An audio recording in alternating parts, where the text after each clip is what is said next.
जय श्री राधे। पूज्य श्री सद्गुरुदेव भगवान के चरणों में प्रणाम। आज पूज्य श्री सेठ जी कहते हैं, कोई भी साधन हो किंतु भगवान के नाम का जप और परमात्मा के स्वरूप की स्मृति अवश्य करें। वह चाहे वाणी से हो या श्वास से। चिंतन तो मन से ही होता है, बुद्धि और लगा दें। परमात्मा है यह मानने में न पैसा लगता है न कौड़ी लगती है। ऐसा दृढ़ निश्चय करें कि फिर यह निश्चय बना रहे। बुद्धि से माने कि परमात्मा है। भक्तिपूर्वक व आदरपूर्वक बुद्धि में विश्वास हो, इसी का नाम श्रद्धा है। इस प्रकार बुद्धि की मान्यता अनुसार मन से भगवान का स्मरण करना चाहिए, यानी भगवान को याद रखना चाहिए। वाणी से उनके नाम का जप भी होना चाहिए। स्मरण और जप हर समय बना रहे, इसके लिए शक्ति अनुसार प्राण पर्यंत चेष्टा करनी चाहिए। मृत्यु को स्वीकार कर लें, किंतु भगवान के नाम जप व स्मरण को नहीं छोड़े। मरना तो है ही, फिर भगवान के नाम को लेते हुए यदि मृत्यु हो तो इससे बढ़कर और क्या हो।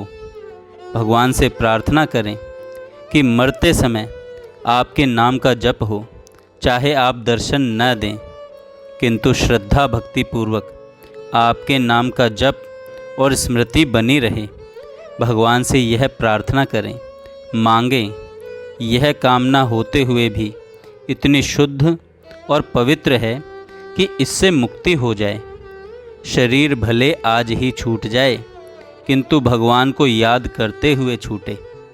चाहे गंगा के किनारे मृत्यु न होकर किसी निकृष्ट स्थान पर मृत्यु हो जाए, किंतु आपकी स्मृति सदा बनी रहे। नाथ, भगवान से प्रार्थना करें कि हे भगवान, आप कृपा करके इसमें मदद करिए। यही सिद्धांत है, यही साधन है, यही साधनों का निचोड़ है। इस साधन को सिद्धांत मानकर इसका पालन करें। फिर साधन में कोई कमी भी रह जाए तो यह साधन स्वयं उसको संभाल लेता है, किंतु इस मान्यता में कमी रह जाए तो फिर न तो कोई सहायक है और न साधन है। इस बात पर भगवान गारंटी देते हैं। अनन्य चेताः सततम यो माम स्मृति नित्यशः तस्या अहम सुलभः पार्थ नित्य युक्तस्य योगिनः। हे अर्जुन, जो पुरुष मेरे में अनन्य चित्त से स्थित हुआ, सदा ही निरंतर मेरे को स्मरण करता है, उस निरंतर मेरे में युक्त हुए योगी के लिए मैं सुलभ हूँ। मैं सुलभ हूँ अर्थात सहज ही प्राप्त हो जाता हूँ। अनन्य चित्त से नित्य निरंतर स्मरण करें तो भगवान सुलभता से प्राप्त हो सकते हैं। अब से अंत तक अभ्यास करें तो हमारा कल्याण हो जाए। अंतकाले च मामेव स्मरण मुक्त्वा कलेवरम। जो पुरुष अंतकाल में भी मेरे को ही स्मरण करता हुआ शरीर को त्याग कर जाता है, वह मेरे साक्षात स्वरूप को प्राप्त होता है। इसमें कुछ भी संशय नहीं है। यम यम वापि स्मरण भावम त्यज त्यन्ते कलेवरम। हे अर्जुन, यह मनुष्य अंतकाल में जिस जिस भी भाव को स्मरण करता हुआ शरीर को त्यागता है, उसको ही प्राप्त होता है। परंतु सदा जिस भाव का चिंतन करता है, अंतकाल में भी प्रायः उसी का स्मरण होता है। जो भगवान के नाम का जप करता हुआ मरता है, वह परमात्मा को ही प्राप्त होता है।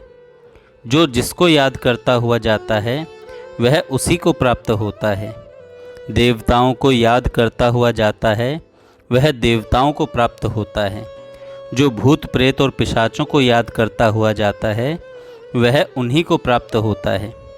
ऐसे ही जो भगवान को याद करता हुआ जाता है, वह भगवान को ही प्राप्त होता है। यदि नित्य का अभ्यास होगा तो मृत्यु के समय भी भगवान की स्मृति हो जाएगी। इसीलिए भगवान अर्जुन को बहुत जोर देकर कहते हैं, तस्मात् सर्वेषु कालेषु माम नुस्मर युद्ध च। इसलिए हे अर्जुन, तू हर समय मेरा स्मरण कर और युद्ध भी कर। युद्ध में तो बड़ा ही जोर लगता है।